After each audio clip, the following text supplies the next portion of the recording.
Por que que as pessoas que educam com limites, com afeto, não precisam de treinamento de sono? Então, em que consiste esse ritual de sono? Quem nunca viu uma criança que a gente sabe que está com fome, chorando na frente do prato de comida? Quando eles despertam, eles vão procurar a mesma situação que estava acontecendo quando eles adormeceram a primeira vez. A rotina do dia que vai fazer essa criança dormir bem é a rotina que não deixa promissória. São as necessidades básicas atendidas. Os problemas de sono a gente resolve à luz do dia. Por quê? Porque a gente tem 4 pilares super importantes que são fundamentais para garantir um bom soninho, tá? Eles são as necessidades básicas atendidas, e a gente falou bastante disso ontem, falaremos de novo hoje. Conforto ambiental, um bom ritual de sono e uma boa rotina diurna, tá? Então, essas 4 coisas que juntas, interligadas, uma complementando a outra, que vão garantir que os nossos pequenos durmam com os anjos. E hoje a gente vai percorrer esses quatro pilares aí, um a um, para te ajudar a organizar a casa, a organizar a rotina do dia, para que a noite seja suave, tá? Então, vamos começar com o conforto ambiental, que talvez seja o mais objetivo, o mais simples de resolver, né? O conforto ambiental, ele vai falar das condições desse lugar onde a criança está dormindo. Então, a gente vai falar de ruído, vai falar de luminosidade e vai falar de temperatura, principalmente, tá? Então, o que a gente tem que pensar? Primeira coisa super importante, quando a gente fala de uma criança que dorme a noite inteira, a gente não tá falando que essa criança adormece lá na hora que a gente faz o ritual de sono e ela vai acordar de manhã, ininterruptamente, tá? Isso não acontece nem para nós adultos. A gente tem muitos despertares noturnos e o que acontece é que a gente acorda, faz uma checagem aí do ambiente, dorme de novo e de manhã a gente nem lembra que isso aconteceu. Às vezes, eventualmente, a gente lembra de um despertar ou outro que foi mais longo ou que, e aí olha o pulo do gato, que houve algo no ambiente que proporcionou ou que exigiu que eu realmente despertasse, tá? E levasse a minha atenção para ele. Então, esse é um ponto fundamental. Esses nossos despertares noturnos, eles são uma medida protetiva do nosso organismo, para garantir que segue tudo bem, que tá seguro dormir. Porque pensem, né? Nós somos animais, né? Animaizinhos. E evolutivamente, a noite para nós foi um período de muita vulnerabilidade, né? A noite que tinha os predadores perigosões e a gente estava num ciclo de não vigília. Então, a gente estaria muito mais vulnerável. Então, é compreensível e necessário, foi muito necessário para a gente evolutivamente, esses despertares para a gente garantir que estava tudo bem, né? Que não tinha uma onça lá chegando para nos devorar, tá? Então, a gente segue fazendo isso, nós os adultos. Seguimos despertando à noite e adormecemos de novo e usualmente não lembramos isso de dia, quando a gente acorda, né? De manhã. Com as crianças acontece a mesma coisa, com a mesmíssima função.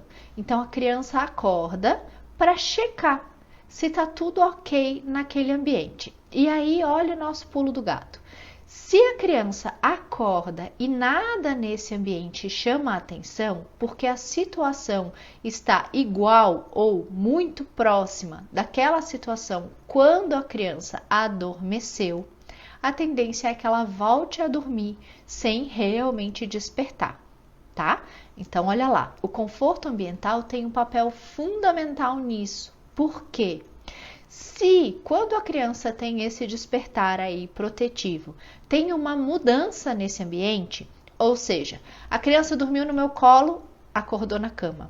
A criança dormiu de luz acesa, a luz está apagada. A criança dormiu toda cheia de coberta e está lá toda destapada. A tendência é que ela desperte. Opa, o que aconteceu aqui? Tá diferente. Quando é muito diferente, se a criança dá aquela acordadinha e tá tudo ok, ela volta a dormir e pronto. Então, para a gente limpar esse campo, para a gente evitar que essa acordadinha vire um despertar, um zoião aberto e um mãe, a gente tem que cuidar para que esse conforto ambiental ele siga, acompanhe a criança durante a noite. E aí vocês vão ver que tem coisas mais desafiadoras e menos desafiadoras, né? Vamos começar aí com os ruídos, com o barulho, né? Isso é uma das coisas que é mais difícil de controlar. Por quê? Né? A gente não tem controle do que acontece fora da nossa casa, normalmente. Então, vai ter talvez um cachorro que latiu lá na rua, vai passar um caminhão, vai ter um vizinho que vai fazer um barulho extra, eventualmente de madrugada. Então, o nosso coringão para ajudar aí, né? Não tem garantia como nada na maternidade tem, né? A maternidade não oferece garantias, mas ajuda demais a gente manter um nível de ruído estável que ajude a abafar os ruídos que vêm de fora. Então, o ruído branco é o nosso parceiraço nessa função. E aí, muita gente às vezes vem me contar que, funcionava, não funciona mais. Ou, não funciona muito bem, lá pelas tantas ele acorda igual. E aí, uma das coisas que eu sempre pergunto e sempre tento checar com as famílias mas e o volume? Porque muitas vezes a gente coloca o ruído branco, mas coloca num volume muito baixinho, porque às vezes a gente se incomoda com o ruído, né?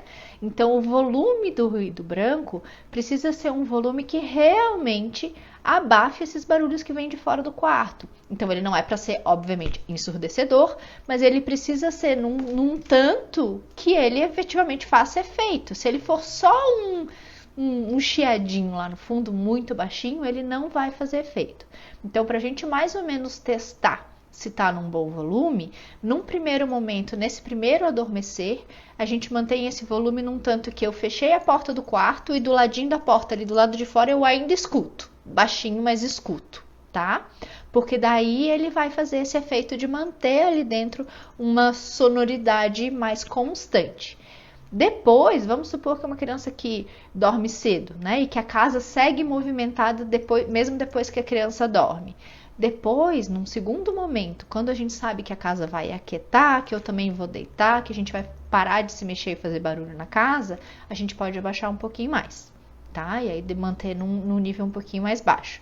Mas num primeiro momento, onde provavelmente é a nossa casa e talvez, se é um prédio, por exemplo, os vizinhos ainda estão em movimento, o ideal é que esse volume seja um pouquinho mais alto mesmo para que ele funcione como um neutralizador desses ruídos externos. Porque o problema não é, vejam, não é não ter barulho. O problema é ter barulhos que não são constantes, tá? Então é aquela coisa que vem de supetão, é o latido do cachorro, é o caminhão que passou lá fora. Isso que ajuda a despertar. Então o ruído branco ele mantém uma estabilidade no ruído, no barulho, no som, então a criança fica bem e dorme bem. A temperatura, e essa talvez seja a mais complicadinha de cuidar, né? Porque não sei como é aí na cidade de vocês, isso, o Brasil é um mundo, né? Varia muito. Eu moro aqui no sul e aqui na minha cidade chega a fazer uma variação de às vezes 10 graus à noite. Né, da hora que as crianças adormecem até o momento mais frio da madrugada, né? Então tem uma amplitude térmica que é muito alta. Então eu tenho grandíssimas chances de colocar os meus filhos para dormir com uma configuração ali de roupinha e coberta e de passar frio à noite. Ou, né, enfim, colocar muito e daí de manhã passar calor. Então a gente tem que tentar neutralizar o máximo possível. Então, se eu sei que é um período do ano que essa variação vai ser mais ampla, então a gente tem que tentar recorrer a alguns artifícios aí para que essa temperatura do quarto se mantenha minimamente estável, né? Então, aqui no inverno, na minha cidade, eu uso ou uma estufinha ou um ar-condicionado. No verão, vou usar também um ventilador ou um ar-condicionado para tentar que essa amplitude seja o mínimo possível. E sempre cuidar muito, muito, muito com a escolha da roupa que a criança vai dormir. Né? Tem que pensar quais são os dois picos, qual é o máximo de temperatura e o mínimo que esse quarto provavelmente vai estar, e ver se essa roupa, independente das cobertas, isso é bem importante, vai atender essa criança durante a madrugada. Porque as cobertas a gente tem que pensar e lembrar que, não sei os filhos de vocês, mas a grande maioria das crianças frita na cama, né? E faz vários passeios ali pela cama, então a gente não pode contar com a coberta. né? Então a gente veste a criança com o tanto de roupinha que a gente sente que vai atendê-la naquela madrugada, sem contar com a coberta, porque muito provavelmente essa coberta vai voar na primeira hora de sono, tá? Então a temperatura é bem desafiadora, e eu sempre sugiro assim que se a criança tem um despertar e chama a gente, né? Essa é uma hora também importante para ajustar isso. Né? Então, me chamou lá 3 da manhã, dá uma checada se a temperatura tá ok, se o que a criança está vestindo tá ok para essa temperatura, e já aproveita para dar uma ajustada. Quando eles despertam, eles vão procurar a mesma situação que estava acontecendo quando eles adormeceram a primeira vez. Então, se eles estavam dormindo mamando, eles vão tentar reviver essa situação do momento do adormecer para adormecer de novo. Tá? Então isso é muito comum. Crianças que dormem mamando tendem a pedir mamar se acordam, né, na madrugada, tá? Essa é a tendência mesmo, porque isso é o outro pulo do gato que a gente precisa entender. Que quando a criança acorda, desperta para checar se a situação tá a mesma e a situação não tá, a tendência dela é buscar reviver essa primeira situação onde ela adormeceu, onde ela estava se sentindo segura e relaxada e adormeceu. Então, se ela adormeceu mamando, a tendência é que ela queira um mamazinho de novo para reviver essa sensação de segurança e acolhimento e poder adormecer de novo, tá? Então, avalia aí, Cassi, qual é o tamanho desse problema para ti? Como que é para ti atender esse pedido da madrugada aí com o mamá? E se é uma coisa que não tá legal para ti, que tá puxada, então talvez tu precise dar uma ajustadinha aí no ritual de adormecer lá no início da noite, tá? Porque a tendência é que eles tentem repetir esse momentinho aí do adormecer da primeira dormidinha também de madrugada, tá bom? Então, a luminosidade, tá? Eu me mudei em junho para um apartamento, e no apartamento que eu tô agora não tem persianas. Então agora na minha casa é todo mundo galinho garnizé. Abre o sol e tá todo mundo de pé. Porque a nossa tendência também é procurar a mesma situação de quando a gente adormeceu. Como era quando a gente adormeceu à noite? Escurinho, breu. Então a hora que entra a luz, a hora que entra a luminosidade, a tendência é que a gente, acorde e desperte para ver o que está acontecendo, tá? Então se a gente quer que essa criança estique esse soninho um pouco além do amanhecer, um pouco além da aurora, a gente precisa garantir que esse quarto vai ficar tão escurinho quanto ele estava na hora que ela adormeceu, tá? Tem uma linha que eu acho que teoricamente faz muito sentido, e quando é possível para a família, quando cabe na rotina e no contexto da família, eu acho que pode ser muito benéfico para a criança, né?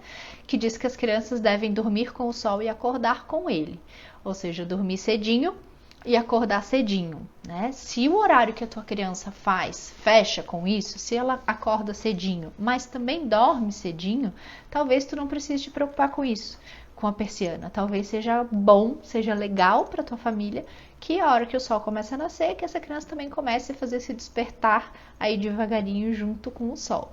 Então avalia aí como que funciona para ti, como é na tua cidade, né? Que horas que amanhece aí. Aqui na minha cidade agora tá amanhecendo 5 horas da manhã. É bem cedo, né? Então avalia aí se faz sentido para ti, mas saiba que a luminosidade muito provavelmente é um fator que vai provocar, vai desencadear aí um despertar. Então, se a gente não quer que tenha alteração, não tenha despertar, a gente tem que cuidar para essa luminosidade seguir a mesma, ou a falta da luminosidade, né? Então, que maneiras que eu tenho de fazer isso?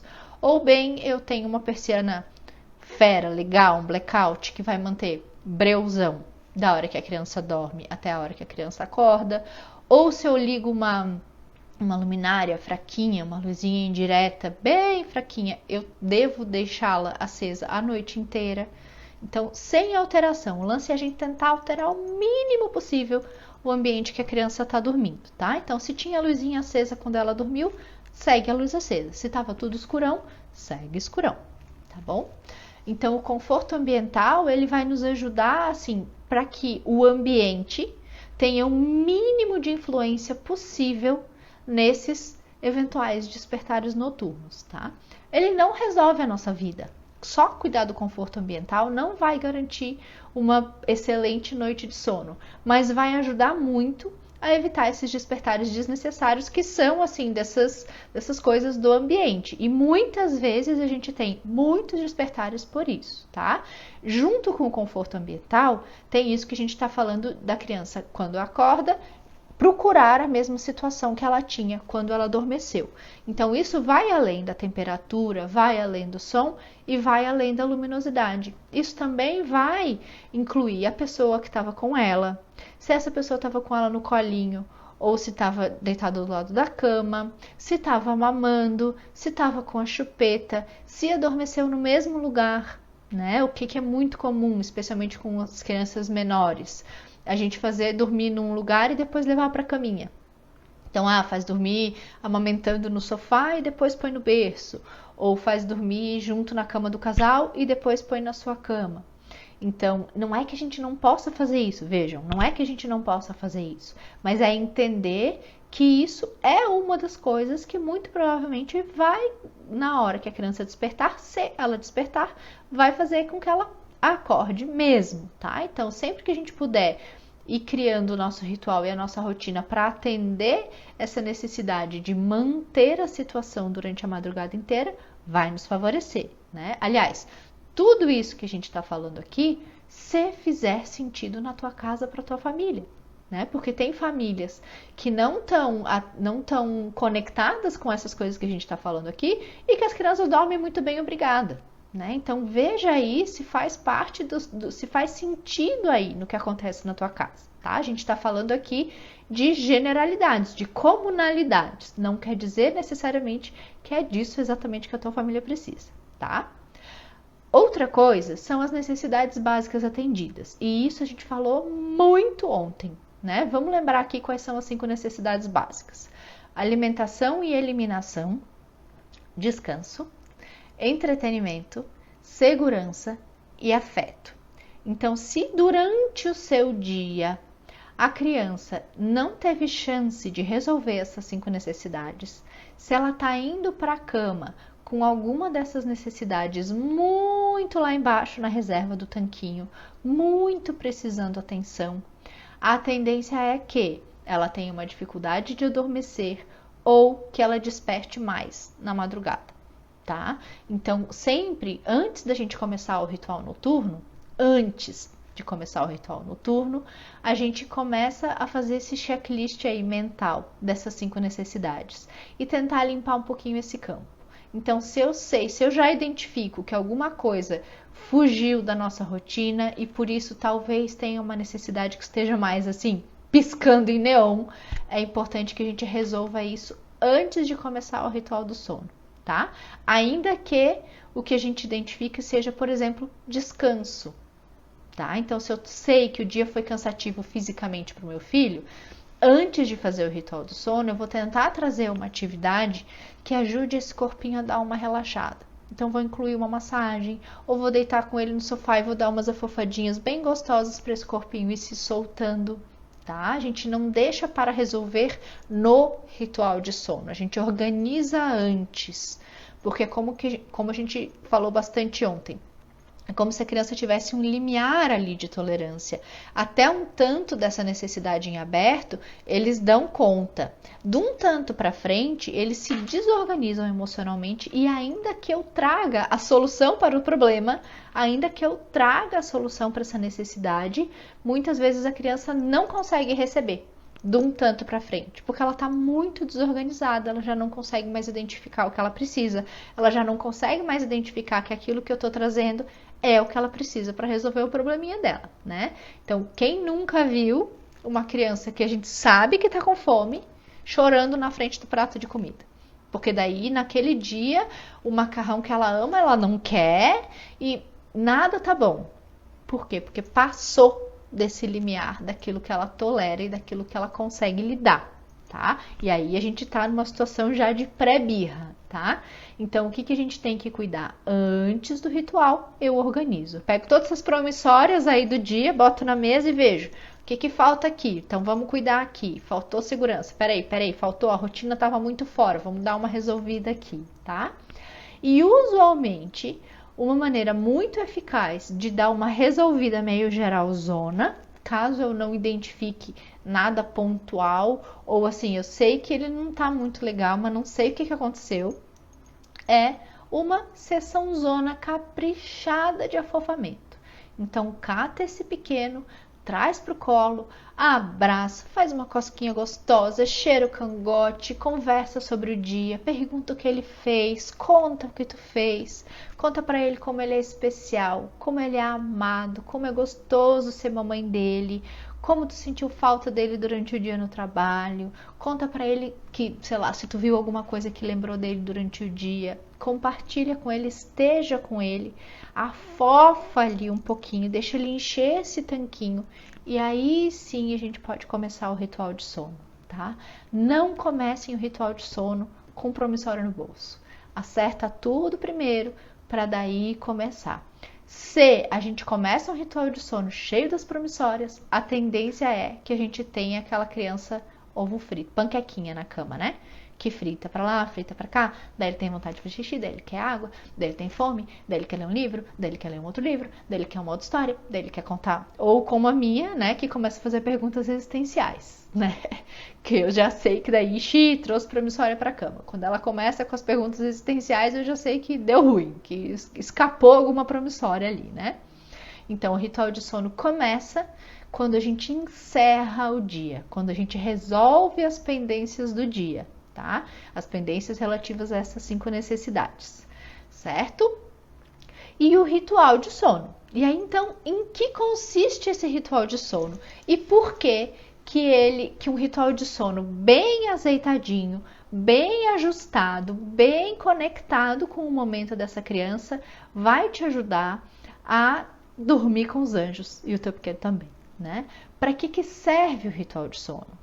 O ritual de sono é uma sequência de atividades que eu vou repetir sempre na mesma ordem, para que a criança tenha essa sensação de previsibilidade, para que esse corpinho, para que esse organismo dessa criança vá entendendo que é a hora de desligar.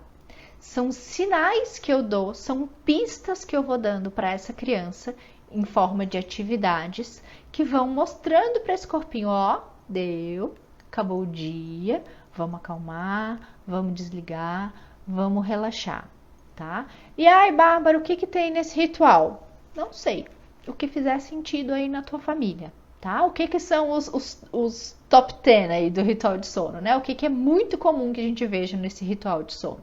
Um banho de imersão é uma coisa que costuma funcionar muito bem, porque a aguinha morninha, quentinha ali, é relaxante, vai trazendo para esse corpo já uma vibe de relaxamento, ou um banho de chuveiro, né, também, ótimo. História, e aí essa história pode ser de um livro, essa história pode ser uma história falada, essa história pode ser uma história em forma de música, essa história pode ser muitas vezes, e eu gosto demais, depois que as crianças são um pouquinho maiores, a partir dos 4 anos funciona lindamente, trocar essa história por uma meditação guiada. Mas um momento em que seja algo para a criança ouvir, né? E aí cuidado, tá? Já caímos muito nessa cilada lá em casa. Cuidado com a escolha desses títulos nesse momento, tá? Que sejam títulos que não sejam assim muito aventurescos, ou muito assustadores, ou muito excitantes, porque senão a gente, né, dá um tiro no pé. A ideia é que sejam histórias ou narrativas que vão trazer a criança para essa calma, para essa tranquilidade, para essa vontadinha de fechar os olhos. Então eu recomendo sempre que sejam histórias que tenham uma narrativa leve.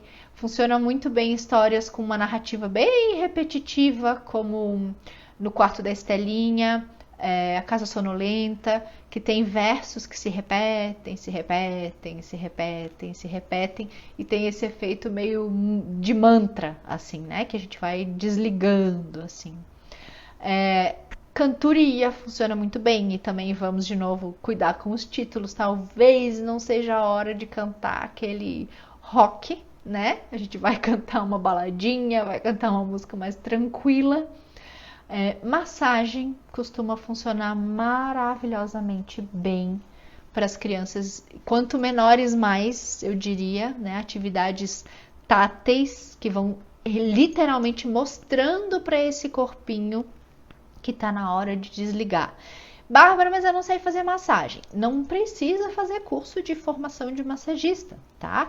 Quando a gente fala massagem, a gente está falando de um carinho, né? De que a gente possa pedir permissão para essa criança e fazer um carinho nesse corpinho, assim, de uma maneira mais refletida, mais intencional, mais com foco e atenção nisso, tá? Não precisa ter uma ordem nem movimentos pensados. Faça aí um carinho bem gostoso no teu filho. Pode usar um hidratante, enfim, alguma coisa que ele já use, né, no cotidiano dele para ficar mais gostoso, mais lubrificadinho, mais fofinho. E faz um carinho gostoso nele. A minha pequena ama massagem no pé. Desde muito bebezinha, assim, ela não tinha, sei lá, meses. Quando ela mamava, ela colocava o pezinho na minha mão para eu fazer carinho. E até hoje, os dias que ela tá muito agitada, que eu vejo que ela tá ali panquequinha, frita que frita na cama, eu peço o pé. E aí ela me dá o pé e só de mexer no pezinho ela vai... Essa mensagem vai chegando, que é a hora de desacelerar. Então a massagem é assim um trunfão, né? O combo banho e massagem costuma ser imbatível, né? Então, trazer atividades, mas o que é importante aí no ritual? Duas coisas muito importantes. A primeira delas é que sejam atividades que te fazem bem também, de quem vai acompanhar essa criança. Porque não adianta eu colocar a história mais linda do universo se eu tô sem saco para ler. Tá? Então, incluam nesse ritual atividades que vocês gostem de fazer, que vocês tenham prazer em fazer junto com o filhote de vocês, tá? Isso é um ponto importantíssimo. E a segunda coisa é que a gente falou aqui bastante de previsibilidade, de repetir a mesma sequência todos os dias, mas esse ritual, ele precisa crescer junto com a criança. Então, eu não vou fazer o mesmo ritual de um bebê de 4 meses com uma criança de 4 anos. As necessidades são diferentes. Vai funcionar coisas diferentes. Então fiquem atentos. Quais são os sinais de que a gente precisa dar uma mexidinha no ritual? Normalmente é quando, com muita recorrência, vários dias seguidos, essa criança fica impaciente com algum passo do ritual, ou ela não quer, ou ela fica brincando nessa hora, atrapalhando, aspas bem grandes aí, tá? A atividade. Então a gente percebe que a atividade já não está fazendo mais tanto sentido, não está fazendo mais tanto efeito. Então a gente pode trocar por outra atividade, a gente pode simplesmente tirar aquela atividade do ritual. Eu só sempre sugiro assim que quando a gente vai fazer mudanças no ritual de sono, que a gente nunca faça tudo de uma vez. Então, se eu sinto que, eu fazia banho, massagem, história e cantoria. E aí eu vejo que a massagem ele já não quer mais, não para mais quieto, quer encerrar logo e tal. E também a história não curte mais. Não vou tirar os dois juntos, tá? Altera vê como é que essa criança fica, espera adaptar e aí depois eu vejo se precisa alterar mais alguma coisa. Vamos com calma. Com hábitos a gente mexe com muita cautela e com muita paciência, sempre, tá? Então o ritual precisa ser bom para todos e precisa crescer junto com o teu filhote. E aí vamos para o último pilar aí da nossa rotina com limites com afeto para garantir noites de sonhos, tá? Que é a rotina efetivamente do dia. A rotina do dia que vai fazer essa criança dormir bem é a rotina que não deixa promissória. É a rotina que vai durante o dia, durante o período que essa criança está acordada, resolver essas necessidades básicas. Lembrando de novo, ontem falamos um montão disso. Não existe equilíbrio, não existe todos os tanquinhos 100% cheios, tá? Só quando a gente morre. Então não queremos. O que a gente quer é que essa criança tenha um equilíbrio dinâmico dessas necessidades durante o dia. Então que ela em nenhum momento esteja com nada zerado na reserva, tá? Mas também não precisa estar com tudo 100%. ela vai ficando aí flutuando entre essas necessidades que vão ficando maiores e a gente resolve, daqui a pouco aparece de novo e a gente resolve e assim vamos. Mas um dia que vai terminar com essa criança sem promissórias, com os boletinhos pagos, é um dia em que ela se alimentou bem e conseguiu cuidar das suas necessidades de eliminação, então tá com xixi e cocô em dia e comeu legal, né? Comeu legal não quer dizer comeu muito, quer dizer supriu as suas necessidades alimentares, tá? Em que ela se sentiu segura, ou seja, ela esteve com pessoas que ela conhece, cuidando dela, ela conhecia os espaços onde ela esteve, a rotina incluiu previsibilidade, ela se sentiu segura com relação a isso, não houve condutas invasivas, violentas, agressivas contra ela. Então foi um dia em que ela se sentiu centradinha, segura. Se entreteve? Bom, teve entretenimento, ela fez atividades que foram legais, que despertaram curiosidade, que despertaram interesse, que foram divertidas, que trouxeram novidades, que foram instigantes, tá?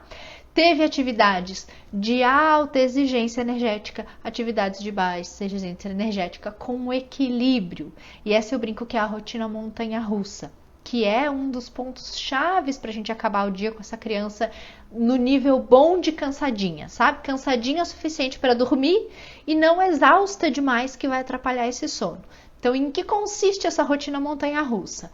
É a gente alternar, ficar atento às necessidades da criança de alternar atividades que vão ter uma alta exigência motora energética e atividades que tenham uma baixa exigência motora energética. Então, levei para o parquinho, ela correu, ela pulou, meu Deus, ferveu. Voltamos para casa, a gente precisa de uma atividade para que ela se recolha um pouquinho. Então, eu vou fazer uma massinha, eu vou desenhar, eu vou brincar de Lego, eu vou puxar atividades que deixem esse corpinho dar uma descansada, dar uma repousada e depois eu trago de novo uma outra atividade que vai fazer ele se mexer.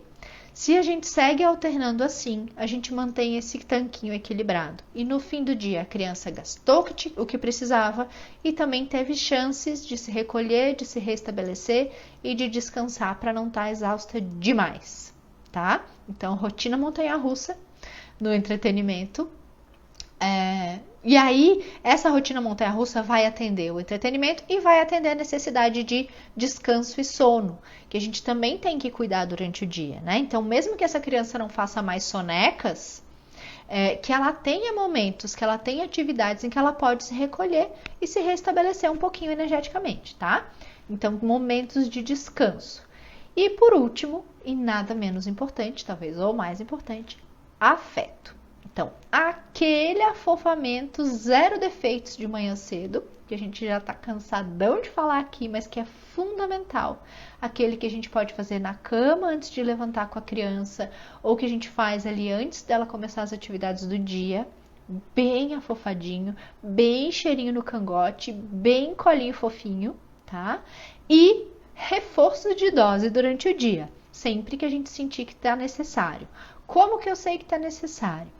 Os momentos que a criança começa a ficar espinhentinha, tá? Quando a gente começa a perceber que ela tá mais irritadiça, que ela tá mais intolerante, que tá difícil para ela ouvir as nossas orientações, para tudo, afofa, restabelece, enche esse tanquinho aí do afofamento e do afeto e toca o baile, certo? Então, hoje, borboleta, falamos dos 4 pilares para o teu filhote dormir com os anjos: conforto ambiental, um bom ritual de sono, as necessidades básicas atendidas e uma boa rotina diurna. Essa foi a Hora da Borboleta de hoje e até mais!